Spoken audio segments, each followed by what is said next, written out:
The sun was just peeking through the curtains when Claire rolled over and smiled at Jeremy. The air was filled with the sweet scent of spring and a hint of anticipation. Today was the day they would start preparing the nursery, a tangible step towards becoming parents. Jeremy, with his tousled hair and that usual serious look, was already up, staring at the pile of baby catalogues on the bedside table. Claire sat up, stretching her arms towards the ceiling, and then turned to face him. Her heart swelled with love as she noticed the softening in his eyes when he looked at her. "Are you ready for this, Jeremy?" Claire asked, her voice gentle yet carrying an undercurrent of excitement. Jeremy took a deep breath and offered a small, uncharacteristic grin. "As ready as I'll ever be. But Claire, are we really sure about the colour for the nursery? I read that soft blues are soothing, but you seem set on yellow." Claire chuckled, the sound light and airy. "Yellow is cheerful, Jeremy. It's like bringing a little sunshine inside. Besides, it's good for a girl or a boy." He nodded, conceding the point, but still looked slightly apprehensive. Claire reached out, taking his hand in hers, squeezing it reassuringly. "Hey, we'll figure this out together, okay? We always do." Jeremy squeezed back, the corners of his mouth twitching upwards. "Okay, let's make this the best little room in the world." Standing together, they went to the window, drawing back the curtains to let the light flood the room. The garden outside was blooming, mirroring the new phase in their lives. As they stood side by side, Claire leaned her head against Jeremy's shoulder, feeling the solidity of his presence. "Think our kid will like gardening?" Jeremy asked, a playful tone in his voice as he gestured towards the riot of colours outside. "I think our kid will love anything that grows," Claire replied, imagining a future with a little one toddling around the garden. Jeremy smiled, a genuine, heartfelt one this time. Claire's first glimpse of the city skyline had been a mixture of awe and nervous excitement.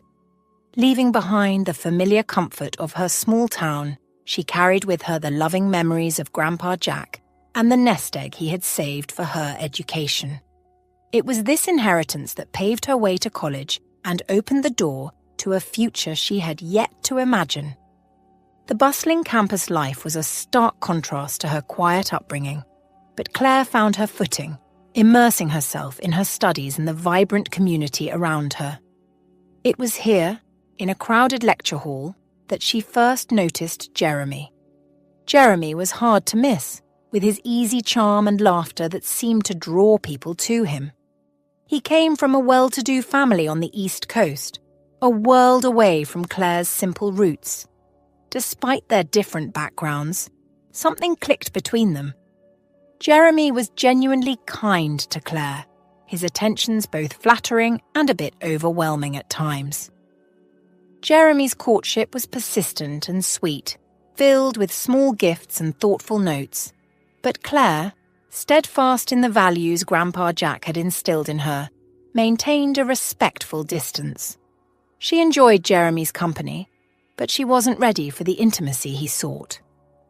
"Claire," Jeremy had said one evening as they sat on a park bench, his voice earnest, "I've never met anyone like you. You've got this strength, this grace that's just incredible. I love that about you." Claire smiled, touched by his sincerity. "I appreciate you, Jeremy, and I enjoy our time together. But we need to take things slow, that's important to me." Jeremy nodded, though it was clear he was disappointed. "I understand," he said, though his eyes held a hint of frustration. As months turned into years, Jeremy's feelings only deepened. One crisp autumn day, he stopped Claire on their way from class, his eyes alight with a nervous energy. "Claire, I can't imagine my life without you. Marry me?" Claire's heart fluttered with a mix of joy and uncertainty. "Jeremy, we're still in school. Let's finish our studies first. It's what Grandpa Jack would have wanted for me, to focus on my education. But Jeremy was persistent. I can't wait that long, Claire. I want to be with you, truly be with you, as soon as we can.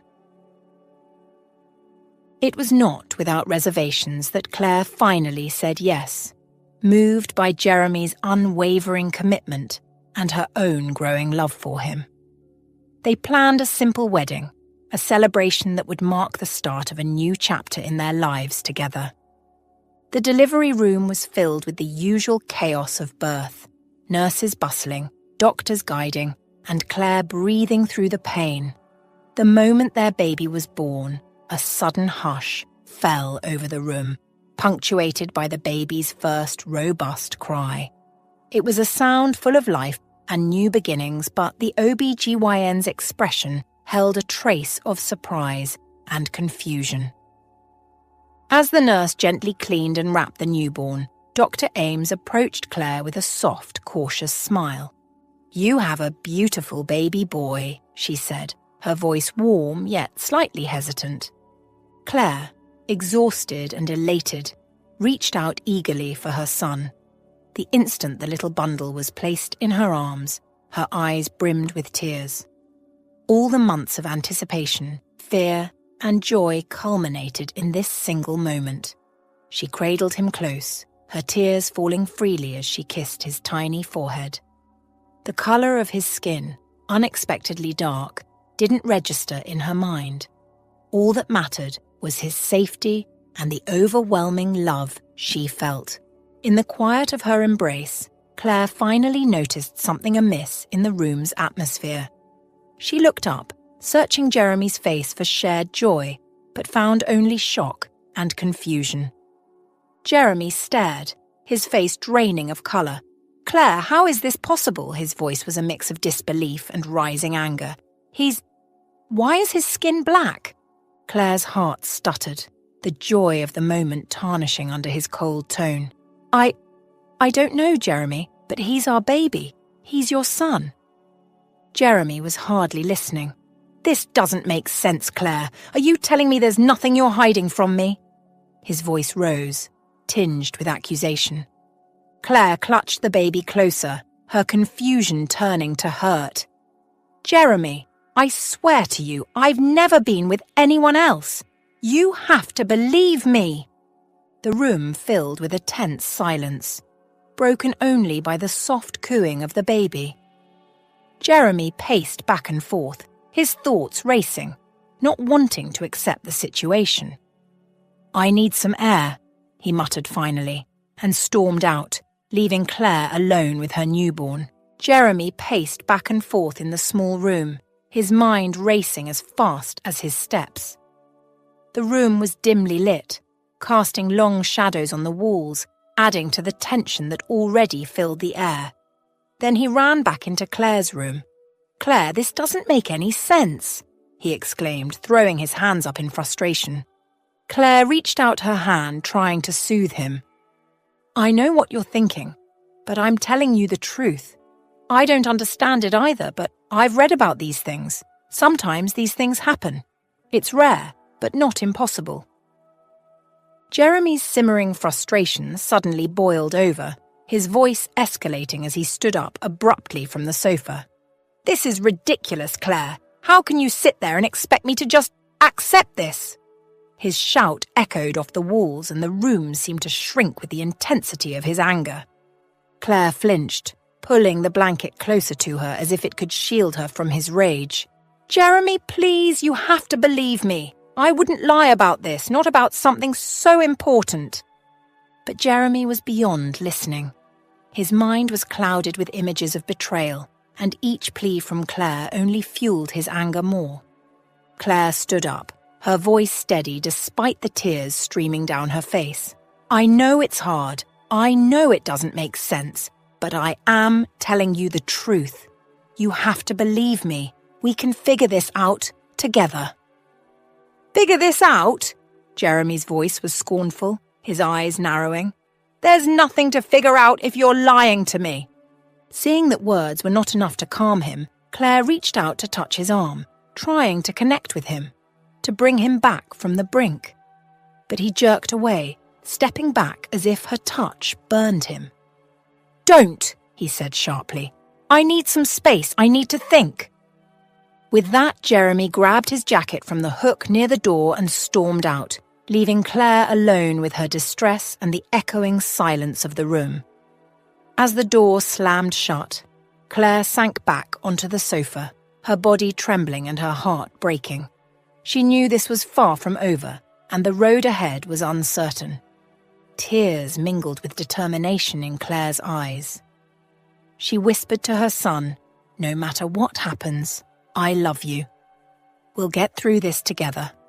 Her voice was a steady promise in the storm of doubt and hurt initiated by Jeremy's reaction. The challenges they were about to face were immense, but Claire knew the bond she felt with her son was unbreakable. She was prepared to protect it at all costs, hoping that Jeremy would see the truth in her eyes and in the face of their child. As the days rolled on, Jeremy wrestled with confusion and anger and the unsettling birth of the baby. In his turmoil, he hadn't spoken to his parents, Shannon and Zach, about the baby's arrival. When they called to check in, full of excitement and anticipation, Jeremy found himself weaving a web of half-truths. "Hi, Mum. Hi, Dad." Jeremy answered the phone, his voice strained. "Jeremy, dear, how's Claire? Has the baby arrived yet?" Shannon's voice was eager, brimming with the joy of a soon-to-be grandmother. Jeremy paused, his heart heavy. No, not yet," he lied, rubbing his forehead. "Claire's pretty stressed and she's not really up for talking. We're just waiting." "Oh, poor thing." "Well, tell her we're thinking of her and can't wait to meet our grandchild," Zach chimed in, his voice warm and understanding. "Will do, Dad." "Thanks," Jeremy replied, feeling the weight of each word. He hung up the phone with a sigh, his gaze drifting to where Claire was sitting by the window, cradling the baby. The air was thick with tension as Jeremy dialed his parents' number, his fingers trembling slightly. Each ring echoed in the quiet room where Claire sat, holding their son, her face a mask of apprehension. When his mother, Shannon, picked up, Jeremy's voice was a tight whisper. "Mum, Dad, we need to talk about something important," Jeremy began, his heart racing. Shannon's voice was bright at first. "Of course, Jeremy, is Claire okay? Is the baby here?" Jeremy paused, taking a deep breath before he spoke. "Yes, the baby's here, but there's something you need to know," his voice faltered. "The baby, he's black." There was a stunned silence on the line. Then Shannon's voice, now icy cold, cut through. "What did you just say?" Jeremy swallowed hard, his voice strained. "I said the baby is black. I think Claire cheated on me." The accusations flew fast and furious from the other end of the line. Zach's voice, usually calm and steady, was now sharp with anger. "You mean to tell us that our grandchild isn't really our grandchild? That Claire has made a fool of you, of all of us?" Jeremy flinched, each word like a physical blow. I don't know, Dad. I just know the baby isn't white."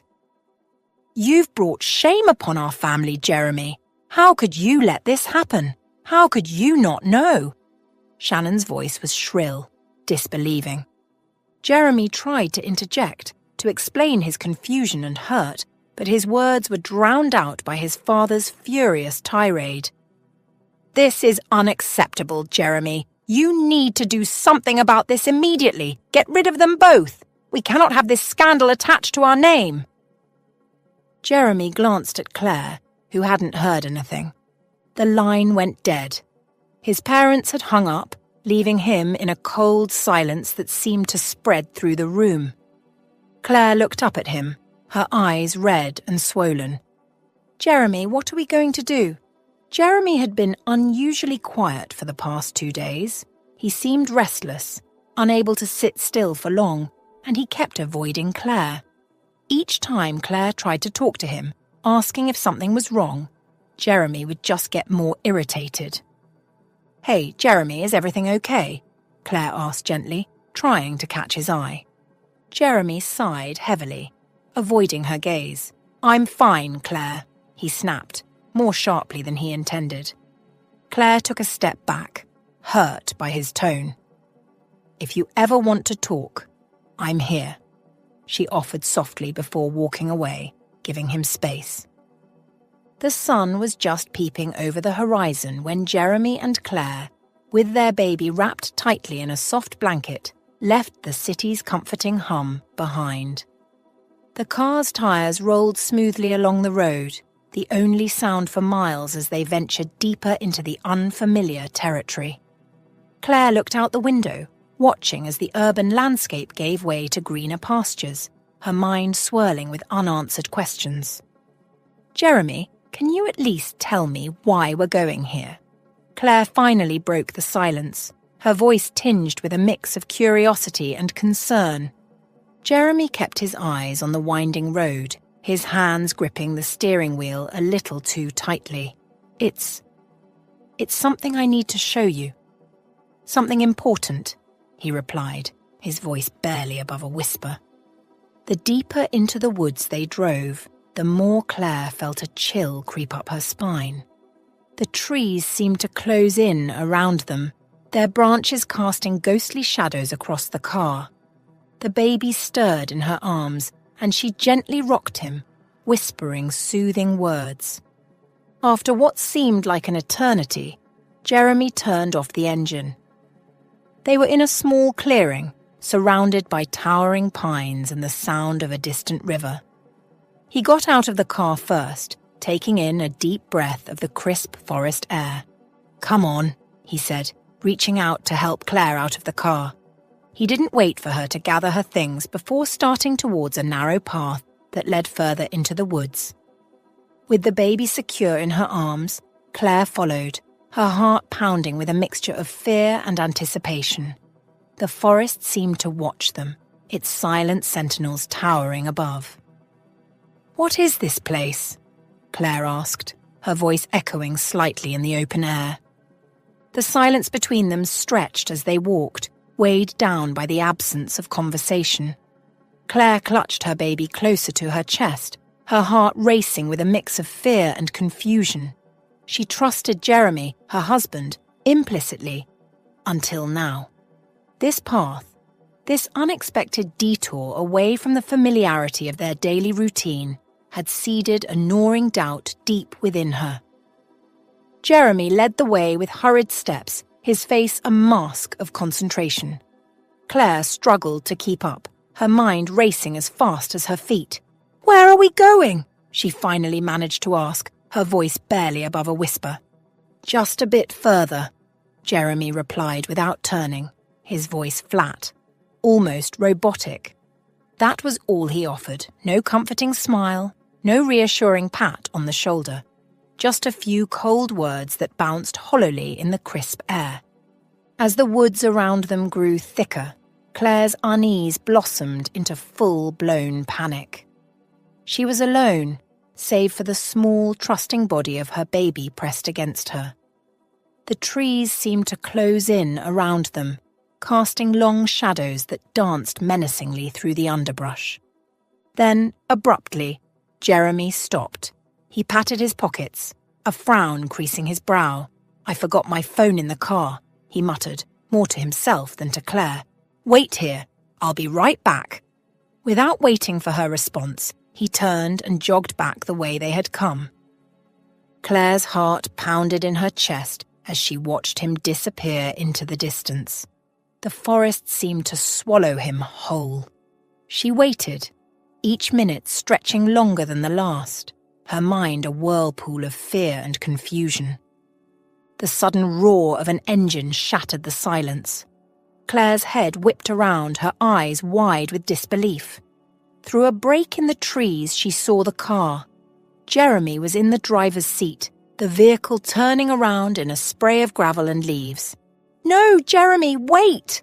Claire's voice tore from her throat, raw and desperate. She started to run, her feet clumsy and uncertain on the uneven ground. The baby wailed. Frightened by the sudden movement, and the sharp edge of panic in his mother's voice. But it was too late. The car sped away, the sound of the engine fading until there was nothing but the mocking calls of the birds and the whisper of the wind through the trees. Claire stopped, her body sagging as the realization hit her. He had left them, alone, in the middle of nowhere, without a word of explanation. Tears blurred her vision as she looked around, disoriented and scared. How could he do this? Why? Claire's shoulders shook as sobs racked her body, her tears soaking the front of her baby's blanket. The cold, damp grass beneath her did little to comfort her physical discomfort, but the pain in her heart was far greater, pulsating with every memory of Jeremy's once sweet nothings.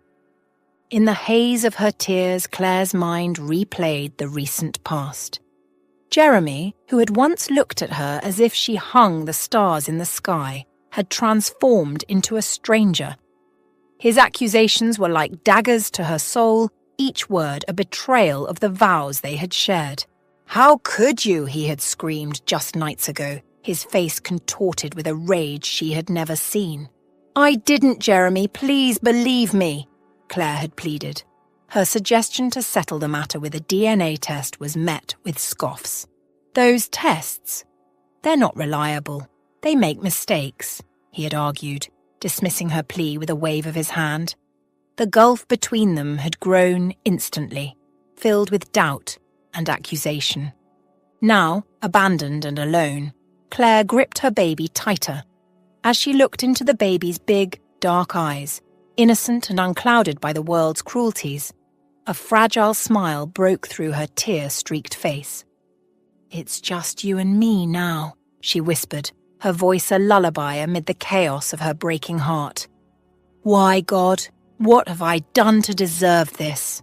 Her whisper carried into the wind, a prayer for understanding, for strength.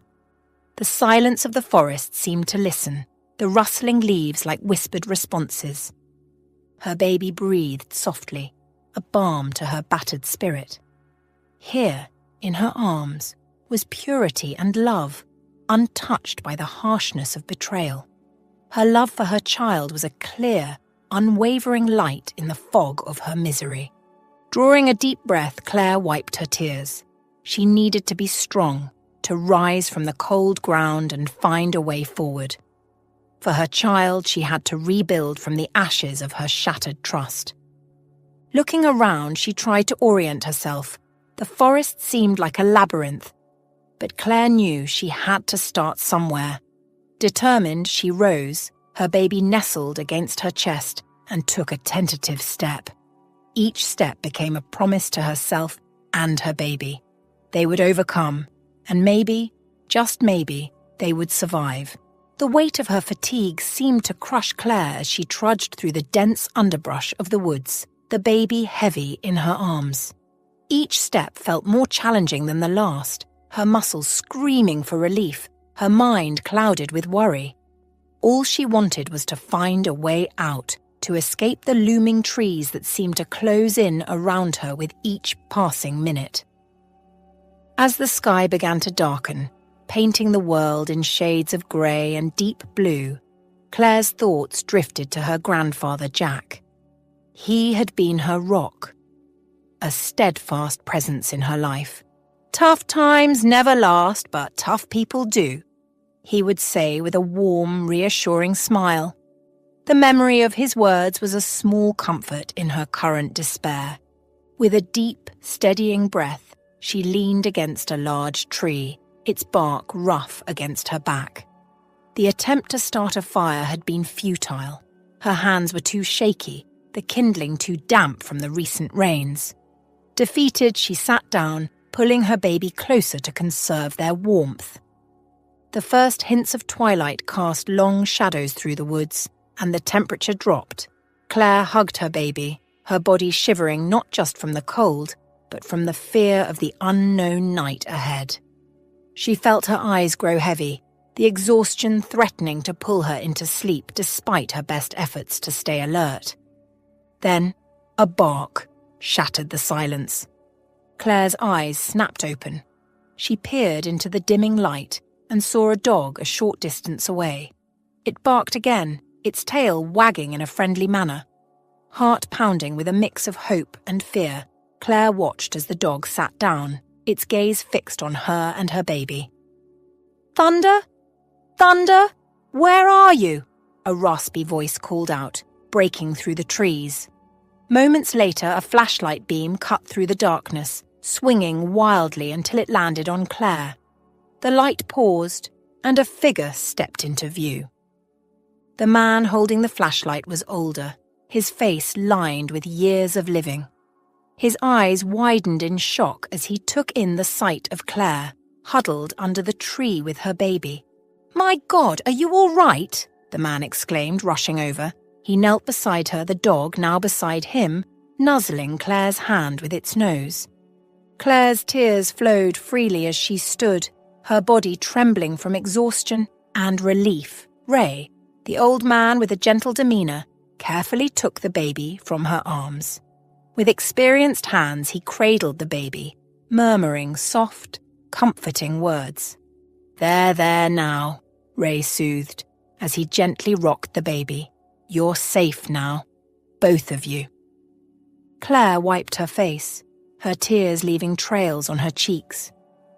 "Thank you," she managed to whisper, her voice thick with emotion. She watched as Ray, with a reassuring smile, helped calm her baby, his presence bringing a sense of safety she hadn't felt in hours. "I'm Ray," he said, glancing up at her with kind eyes. "And this waggy tail here is Thunder," he added, nodding towards the dog who had stayed close by, its tail thumping the ground. Thunder, sensing the lighter mood, trotted over to Claire and nuzzled her hand, inviting a pat. Claire smiled weakly and stroked the dog's head, comforted by the animal's warmth and friendly demeanour. "Where did you come from?" Ray asked, his voice low and concerned as he looked around the dimly lit woods. I don't know exactly. We walked for so long," Claire replied, her voice faltering as the reality of her ordeal began to settle in. "My husband. He left us. I tried to find our way back, but everything looked the same." Ray's brows furrowed in concern. "Well, you don't need to worry about anything now," he reassured her. "You and your little one can stay with me and Thunder tonight. We'll sort everything out in the morning." His offer brought a new wave of tears to Claire's eyes, not from fear or sadness, but from gratitude. "Thank you, Ray. Thank you so much." Claire followed Ray toward the rustic cabin, nestled among towering trees. Thunder pranced alongside, his tail wagging energetically, adding a light-hearted contrast to the somber mood. As they approached, the cabin's warm glow promised a safe haven, a much-needed respite from the cold and confusion of the woods. Inside, the cabin was cozy, filled with the rich aroma of wood and earth. Ray quickly set about making Claire comfortable, fetching her a steaming mug of coffee and preparing a simple sandwich. Claire cradled the mug between her hands, the warmth seeping into her chilled fingers as she recounted the day's harrowing events. Ray listened intently, his face etched with concern. "You should go to the police," he suggested once Claire had finished her story. Claire shook her head firmly. "No, I can't. If Jeremy did this to me, he won't just let me go. He'll find me," she said, her voice strained with fear. "All I want now is to protect my child." Ray sighed deeply, the weight of Claire's situation settling upon him. He understood her fear all too well. After a moment of silence, he began to share his own story, his voice soft but filled with a lifetime of unspoken pain. "I know what it's like to be unwanted," Ray started, his eyes distant. "My mother left me with my aunt when I was just a baby. She had too many mouths to feed and not enough to go around. I grew up knowing I was an extra burden." Claire listened, her heart aching for the old man before her. Ray continued, "I never really fit in, Felt like I was always on the outside looking in. So when I got old enough, I left. Found this piece of land and built my life away from everyone." He gestured around the cabin, which was simple but well kept. "Got my garden, my chickens, and enough peace to last me a lifetime. Thunder here," he said, nodding toward the dog, "is about the only company I need." Claire smiled faintly, touched by his resilience and solitude. "It sounds like you've made a beautiful life, Ray," she said sincerely. Ray nodded, a trace of pride flickering in his eyes. "It's not much, but it's honest, and it's mine. And you're welcome to stay as long as you need, Claire. No one should go through the tough times alone." Their conversation drifted into the evening, each finding comfort in the other's company. A shared understanding of lives altered by circumstances beyond their control. As the fire crackled softly in the background, Claire felt a sense of safety and belonging, her fears temporarily soothed by the warmth of her newfound refuge. Claire awoke to a morning draped in the soft light of dawn, the air fresh and alive with the sounds of the forest. It was her first full day in Ray's cabin, and with the light came clarity. She could now see the beauty that the twilight shadows had hidden. The cabin was nestled in a serene clearing, encircled by towering trees and vibrant flower beds that Ray had nurtured into life. As she stepped outside, the crisp morning air filled her lungs, revitalizing her spirit. The path that wandered deeper into the woods was lined with meticulously cared-for flowers, each bloom a testament to Ray's devotion and care. The tranquility of the place was palpable, and for a moment, Claire forgot the turmoil that had led her here. Throughout the day, Claire's thoughts often returned to Ray's solitary life in such a remote place. She wondered how he coped with the loneliness, how he filled his days surrounded by nothing but nature. That evening, as they sat by the fire, Claire decided to broach the subject. "Ray, don't you ever feel lonely out here?" she asked tentatively. Ray smiled, his eyes reflecting the fire's glow. "Lonely? Not really," he replied quickly. "I see God in everything around me, the trees, the soil, the sky. How can I be alone when I'm part of all this?" He gestured expansively, encompassing the world outside the cabin walls. Claire nodded, understanding his sense of connection to the world he had made his home. Over the next few days, as she helped Ray with chores around the cabin and explored the surrounding woods, she began to feel a profound peace settle over her. The simplicity and the beauty of Ray's world were captivating, and she found herself admiring everything he had built with his own hands. One tranquil evening, as she cradled her baby, walking along the flower-lined path, a decision formed in her heart. She approached Ray, who was tending to his vegetable garden. "Ray, could we stay a bit longer? I can help you with the garden, the chickens, anything you need," she offered, her voice hopeful.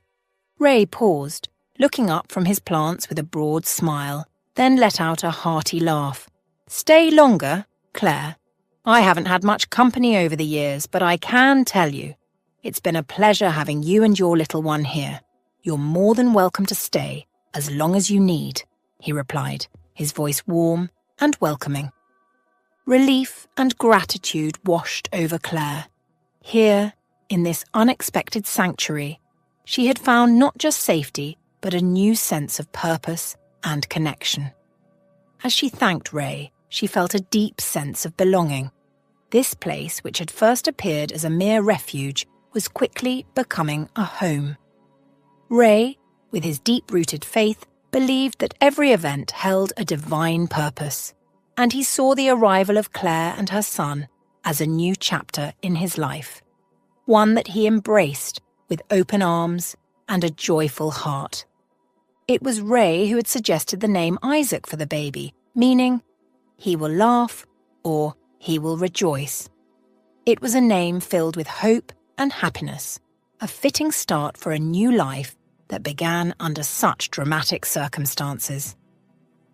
Naming Isaac was a moment of profound honor for Ray, who had never had children of his own. He took to the role of an honorary grandfather with a natural ease that brought a new layer of joy to his quiet life.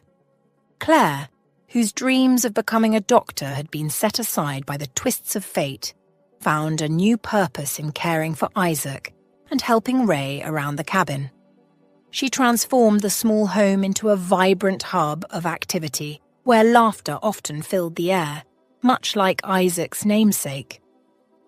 Ray continued his regular trips to town, not just for groceries, but also to trade the forest's bounty, fresh-picked mushrooms and wild berries, with the locals.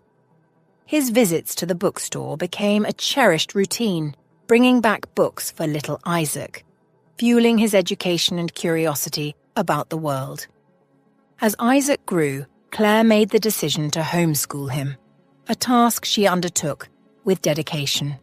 The books Ray brought from town were invaluable, covering subjects from literature to science, each one carefully chosen to nurture a growing mind. In this secluded world, Ray played a pivotal role, not just in providing but in teaching and sharing the wisdom he had gathered over the years.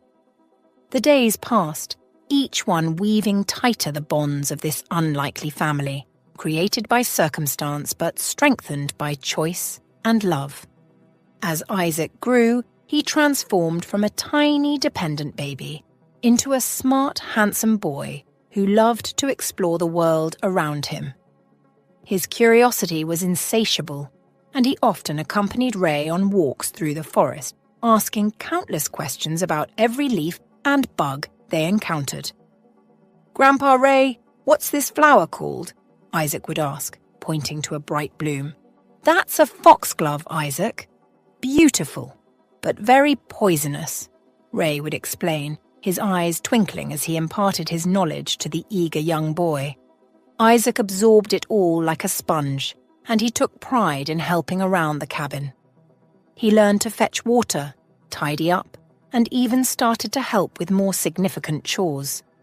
Every time Isaac called him Grandpa Ray, the old man's heart swelled with pride and warmth. It was a title Ray cherished deeply, one that signified much more than just age. It was a testament to the bond they had formed, a bond as strong as any blood relation. One sunny afternoon, as Claire was hanging laundry to dry, she watched Isaac and Ray return from one of their walks. Isaac was animatedly talking about the deer they had spotted, his hands gesturing wildly as Ray listened with a patient smile. "Mum, you should have seen them.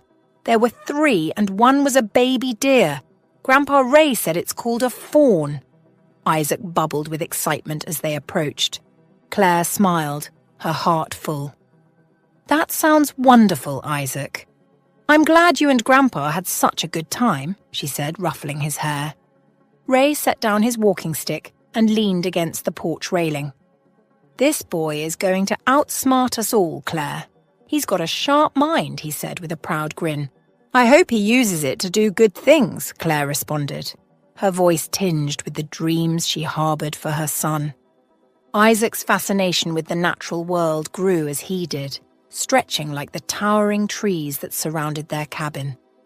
His childhood curiosity about flowers and insects had matured into a studious interest in the sciences, especially biology. He spent long hours examining the rough bark of tree trunks and the mysterious silent life of stumps, trying to decode the stories of their existence and demise. "Why do you think this tree fell, Isaac?" Claire would ask as they walked through the forest, her voice encouraging his investigations. "It might be disease or maybe a storm.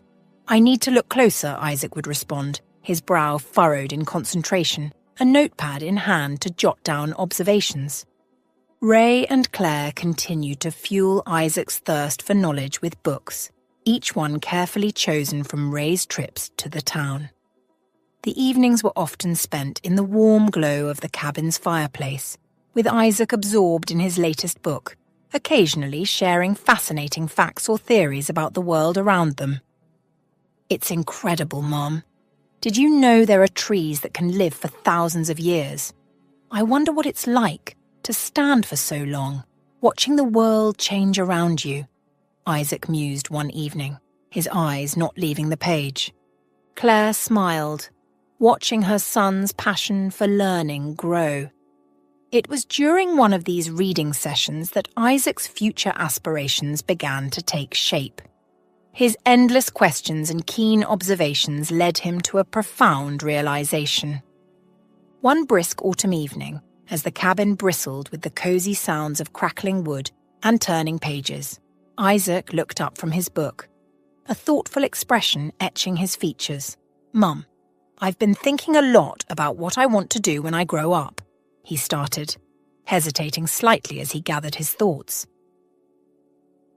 Claire put aside her knitting, her full attention on Isaac. "What's on your mind, honey?" Isaac took a deep breath, his decision shining in his eyes. "I want to be a doctor. I want to understand how things live, how they heal, how to help them heal. I want to follow the dreams you had." Claire's heart swelled with a mixture of pride and nostalgia. "Isaac, that's a wonderful dream. And I think you'd make an incredible doctor." Ray, overhearing the conversation, nodded in agreement. "With your mind and your heart, Isaac. I believe you can do that and much more. We'll do everything we can to help you achieve that dream." Isaac's face lit up with determination and gratitude. "Thanks, Grandpa Ray, Mom. I know it's going to be a lot of hard work, but I really want to do this." From that day forward, Isaac's studies took on a new direction, guided by a clear goal. Claire and Ray supported him every step of the way, securing more advanced books, sometimes even driving to larger libraries in distant towns. Isaac's path was set, his ambition to heal and help others a beacon that lit up his journey ahead, inspired by the very dream his mother had once cherished. Isaac stood at the threshold of his new life, his suitcase packed with essentials and his heart brimming with a mixture of excitement and nervousness. It was the day he would leave for college, a day he had been preparing for with relentless dedication. As he loaded his bags into Ray's old truck, Claire took a deep breath, knowing it was time to share a part of their story that had remained unspoken. "Isaac," Claire began, her voice steady but filled with emotion, "before you go, there's something I need to tell you about your past."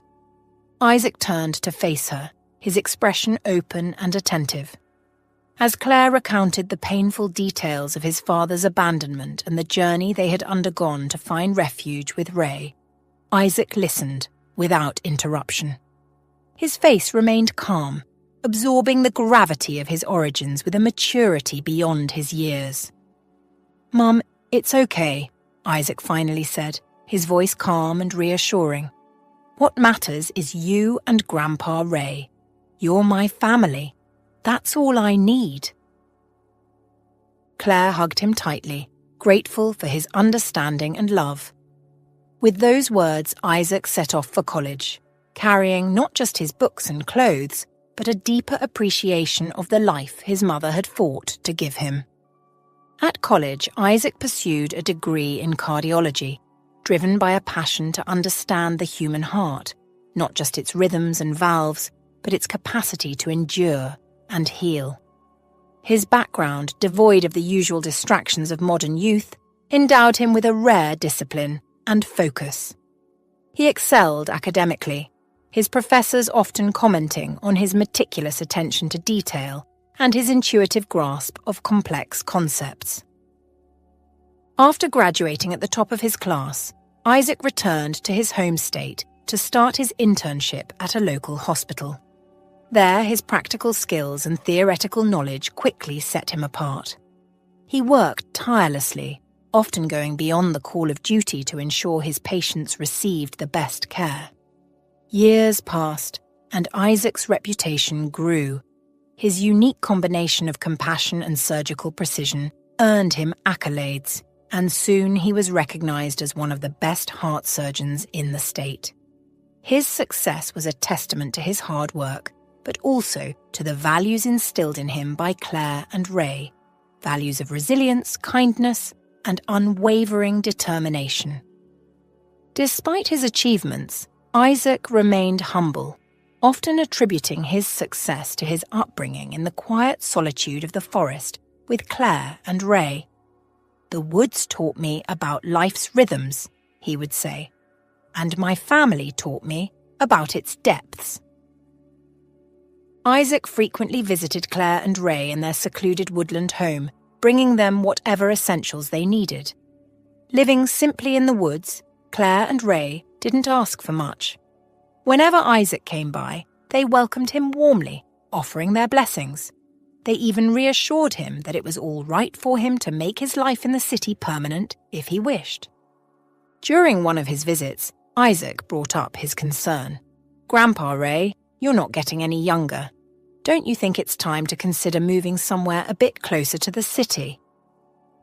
Ray, leaning on his walking stick with a gentle smile, responded, "This forest has been our home for so long, Isaac.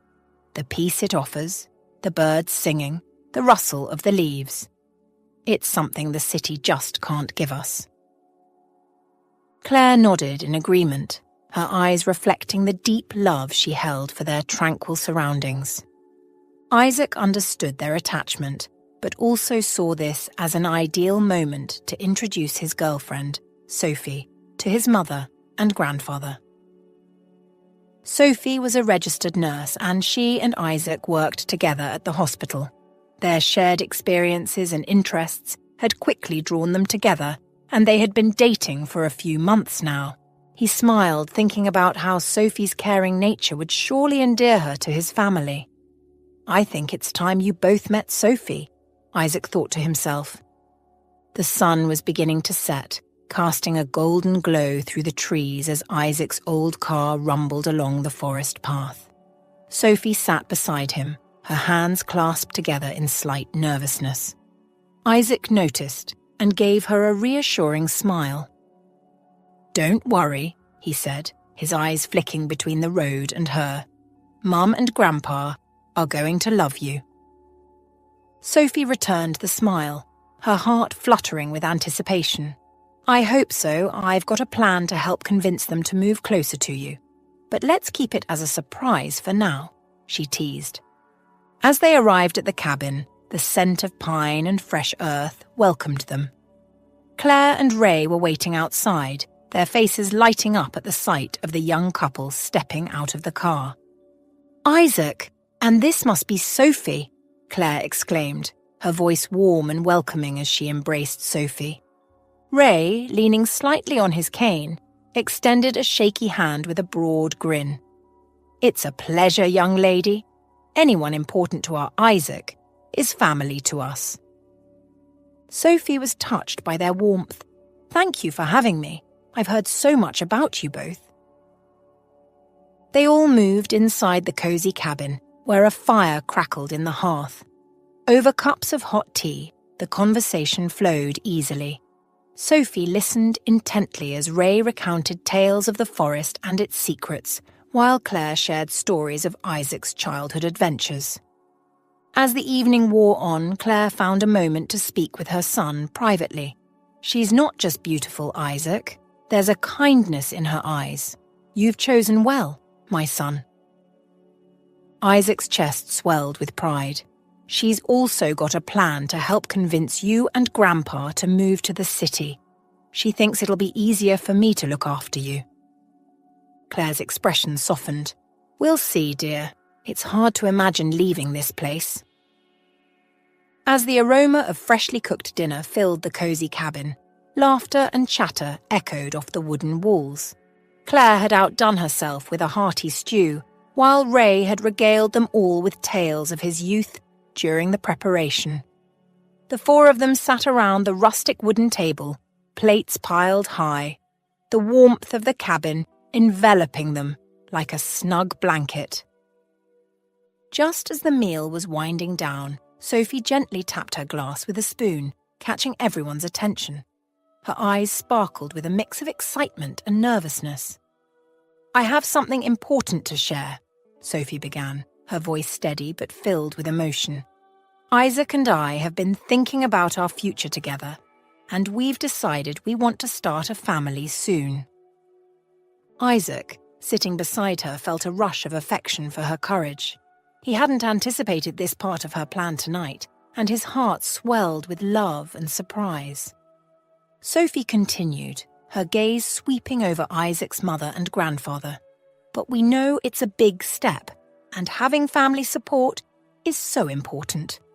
We would love for you to be a part of our children's lives, not just on visits, but every day. Isaac found his voice, joining in. We'd really feel better knowing you're both just around the corner, not only for us, but for our future kids. They should know their great-grandpa and grandma. Claire and Ray exchanged glances, the weight of the decision evident in their eyes. The room fell silent for a moment, the crackling of the fire filling the space. Then Ray leaned forward, his weathered face breaking into a thoughtful smile. You make a compelling case, you two. It's not easy thinking about leaving this place, but you're right about family, Ray said, his voice thick with emotion. Claire nodded slowly, her eyes misty.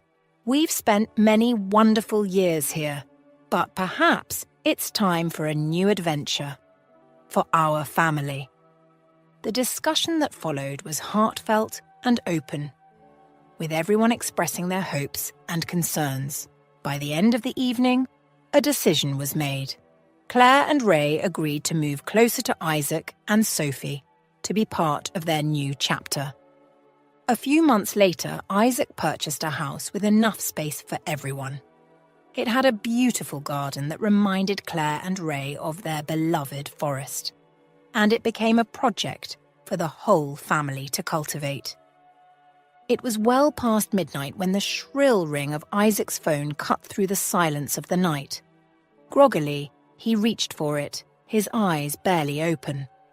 The voice on the other end was urgent, pulling him from the warmth of his bed to the cold reality of his responsibilities. Dr. Barnett, you're needed for an emergency operation. A helicopter will be at your place in 10 minutes. The urgency of the situation jolted Isaac awake.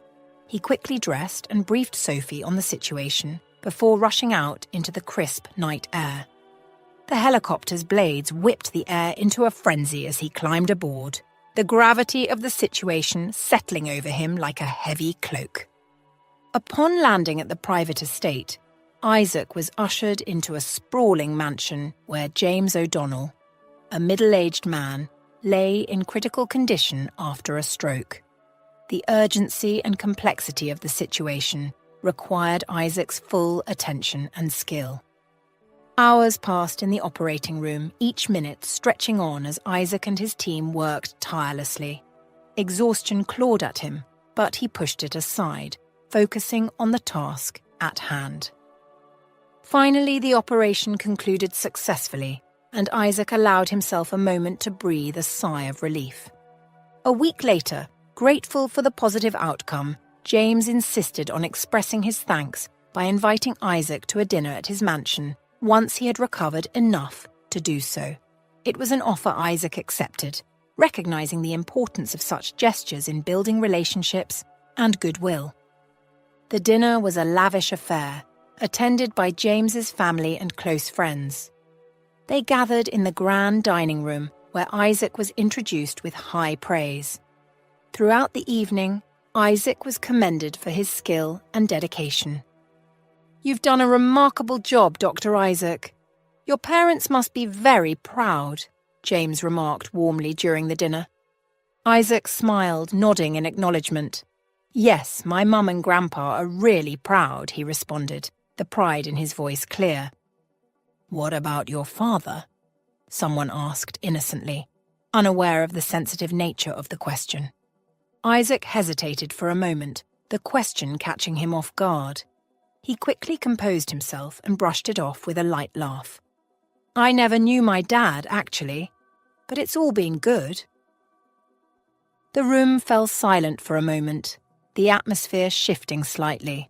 I'm sorry to hear that, James said sincerely, his voice softening. The atmosphere in the grand hall of the mansion was filled with the soft clinks of wine glasses and the murmur of conversation. The evening had been one of celebration and appreciation, but it was about to take an unexpected turn. As the family prepared to present Isaac with a watch in gratitude for his life-saving operation, Shannon, the patient's elderly mother, approached him with a warm yet sombre expression. "Dr. Barnett, I can't thank you enough for what you've done for us," Shannon said, her voice trembling slightly as she shook his hand. "May I ask, what is your mother's name?" Isaac, a bit taken aback by the question but seeing no harm in it, replied, "Her name is Claire." At the mention of the name, a visible shock passed between James and Shannon. James's face drained of colour, his expression one of disbelief and confusion. "Is your mother white?" James asked abruptly, his tone shifting noticeably. Isaac, puzzled by the sudden change in demeanour, replied cautiously, "Yes, she is. But how did you know that?" James muttered something under his breath, dismissive and vague, and quickly turned away, not meeting Isaac's eyes. The discomfort was palpable, and before Isaac could probe further, Shannon and James excused themselves and retreated to a private room. Muffled voices could be heard from where Isaac stood, the tone of the conversation sharp and urgent. After a few tense moments, the doors swung open and James returned to the hall, looking distraught. He sank onto a sofa, his face buried in his hands, a picture of despair. The argument between James and Shannon escalated quickly. Isaac, still standing in the hall, could not help but overhear. James's voice grew louder, his words tinged with anger and betrayal. "It was your decision, Mom. Of all the doctors in the city, you ended up running into him, Claire's son," James exclaimed, his voice cracking under the strain. Shannon stood by, silent and pained, absorbing the accusations her son hurled at her. Isaac, still processing the unfolding drama, felt his heart sink. The pieces began to fall into place, and a chilling realization dawned upon him. The implications of James's words were clear, yet almost too shocking to accept. Could there be a hidden connection between his mother and this family? As the argument continued, Shannon appeared increasingly distressed, her face marked by years of secrets now coming to light. Isaac felt a mix of emotions, anger, confusion, but mostly an overwhelming sadness. The night had started with celebration and gratitude, but now it teetered on the brink of a family scandal. The echoes of James's angry shouts filled the opulent hall, but they were abruptly silenced by Shannon's sudden outburst. Her voice, heavy with years of suppressed emotion, reverberated through the room. "Enough! I'm tired of all this! Claire never cheated on you!" she screamed, her voice cracking under the strain. Isaac, who had been silently preparing to leave, froze in place. His mother's name, spoken in such a charged context, sent a shock through his system. He turned sharply to look at James, whose face mirrored his own disbelief. "What did you just say?" James stammered, his anger momentarily replaced by confusion. Tears were already streaming down Shannon's cheeks as she buried her face in her hands, sobbing uncontrollably. Her body shook with each cry, a testament to the weight of the secrets she held. James, now desperate for answers, continued to press her. "Mom, what are you talking about? Explain yourself," he demanded, his voice a mix of frustration and pain. After a few moments, Shannon composed herself enough to lower her hands and face the gathering. Her eyes, red and swollen, found Isaac's. With a trembling voice, she spoke directly to him. "I'm so sorry, child. You are our child. You are our blood." The room fell into a stunned silence, the air thick with shock. Every pair of eyes was fixed on Shannon, waiting for her to unravel the mystery that had just been laid bare. Taking a deep breath, Shannon began to speak, her voice steadier, but still laden with emotion. Many years ago, our family faced a scandal we thought we could bury. My great-grandfather was black. It was a different time, and our family did everything to conceal this fact. We thought we had succeeded, but the truth has a way of coming out. James listened, his earlier anger giving way to a complex mix of emotions. The realization that his grievances against Claire might have been grounded in falsehoods made him reel with guilt and confusion. Isaac's world had turned upside down in a matter of moments.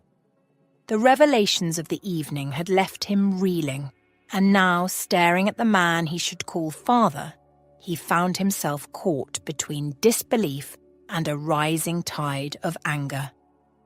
"Should I refer to you as Jeremy O'Donnell, sir?" Isaac asked, his voice steady but laced with a barely contained fury. The name was foreign yet familiar, heavy with implications he was only beginning to understand.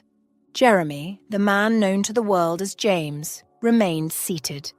His body slumped against the plush cushions of the sofa. His face was hidden in his hands, his figure shuddering with sobs that racked his frame. In a desperate attempt to regain some composure, he pulled at his hair, a physical manifestation of his inner turmoil.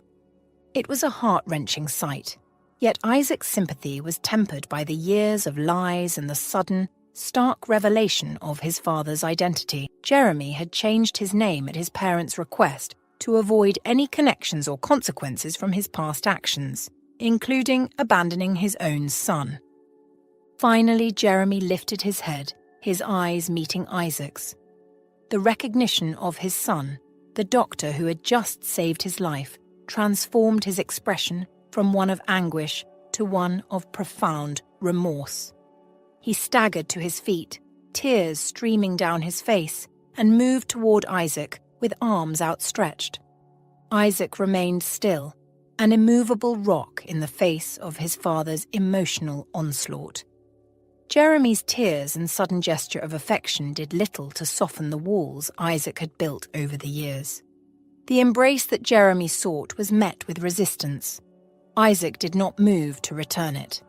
In the midst of his anger, a smile broke across Isaac's face. It wasn't a smile of happiness or forgiveness, but one of vindication. He thought of Claire, his mother, the woman who had raised him, who had weathered accusations and doubt. In his heart there was a profound relief, a confirmation that his faith in his mother had been justified. She had been his steadfast protector, and his loyalty to her was unshaken. Jeremy looked at Isaac desperately. "I'm so sorry, Isaac. I never wanted this. I hope one day you can forgive me." Isaac didn't say anything. He stood in the grand hallway of the mansion, surrounded by faces that were technically family but felt like nothing more than strangers to him. Despite the profound revelations and the emotional turmoil of the evening, he felt a detachment from the people before him. They were part of his biological heritage, yes, but they did not hold a place in his heart. As he reached the grand doorway, Isaac paused and turned back to face the group. The room held its breath, anticipating his next words. With a quiet dignity, Isaac addressed them all. "Thank you for the dinner," he began, his voice calm and clear, "and you are all forgiven. Despite everything, my father is the reason I am in this beautiful world. I am proud of who I am, and that strength comes from my mum and Grandpa Ray." There was a palpable sense of relief and sadness in the room as Isaac spoke. His words, though forgiving, carried an unspoken finality, a closure to this unexpected chapter of his life. Without waiting for a response, Isaac turned and walked out of the mansion, the heavy doors closing softly behind him. He drove home, pushing his old car faster than usual, eager to return to the true warmth of family that awaited him. Upon arriving home, Isaac went straight to his mother, Claire. He wrapped her in a big, heartfelt hug, a silent expression of all the love and gratitude he felt for her. He decided not to burden her with the night's discoveries. Instead, he simply told her about the successful operation and the dinner he was invited to, as a thank you. "I love you more than anything in the world, Mom," Isaac said earnestly, looking into her eyes. Claire's eyes sparkled with tears of joy and pride. She hugged him back fiercely, her heart swelling with love for her son. "And I'm so proud of you, Isaac. Always." That night, Isaac felt a weight lift off his shoulders. The past had unfolded in ways he could never have imagined, but it was his present and future that mattered most. He felt free and clear-headed, his heart lighter than it had been in a long time. As he lay in bed that night, thoughts of his upcoming wedding to Sophie filled his mind. He envisioned their future together, a future built on love, honesty, and the values his mother and Grandpa Ray had instilled in him. Isaac drifted off to sleep with a smile, content in the knowledge that no matter what had come before, his path forward was one of happiness